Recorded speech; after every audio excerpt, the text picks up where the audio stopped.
It's a sea of glamour on the Mediterranean as the Cannes Film Festival gets underway, but it's not without some controversy. Here's a look at what went down on day one.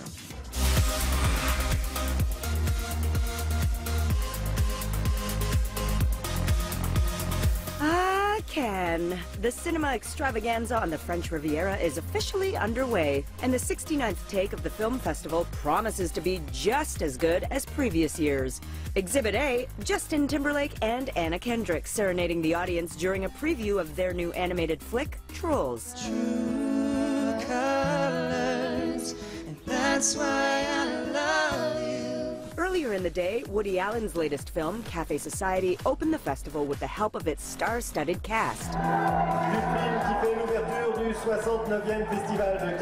The cast includes Blake Lively, who's stunned in a body-hugging Atelier Versace gown that had everyone trying to spot a baby bump in order to confirm those pregnancy rumors. But the debut of Café Society, which marks the third time a Woody Allen film has opened the famous festival, came with some controversy for the director. Just as he arrived in Cannes for a presser, his son Ronan Farrow resurrected sex abuse allegations against his father in a column for The Hollywood Reporter. The claims that 80-year-old Allen molested his adopted daughter Dylan first surfaced in the early 90s. He has denied the charges. Then, hours later, Allen was the subject of a rape joke during the Cannes opening ceremony when French MC Laurent Lafitte reportedly said, quote, "You've shot so many of your films here in Europe, and yet in the US, you haven't even been convicted of rape." Many are interpreting the comment as a comparison between Allen and fellow director Roman Polanski, who lives in Europe after escaping the United States bid for extradition for charges of unlawful sex with a 13-year-old girl, which date back to the 70s.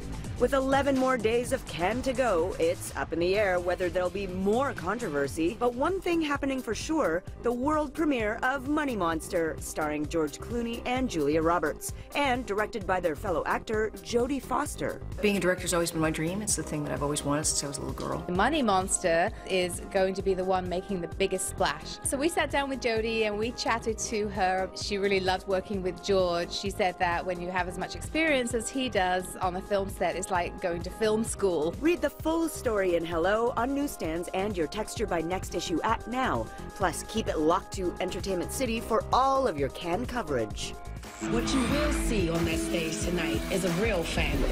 The Lion family's shining moment is interrupted by bloodshed in the latest episode of Empire, and we are not over it. Leave it to Empire to gift us with a cliffhanger, one episode before the season finale. We all know we're in for another dramatic ending next week, but drama isn't the only thing the show excels at. Since its debut last year, Empire never shies away from tackling tough topics that many network shows avoid. The fact that there's a bipolar son who's on meds, and then there's a gay son who there's two opposing views. Like, some people, of course, accept him wholeheartedly, and his dad doesn't, and that represents an entire group of people. There's something for a lot of people to identify with.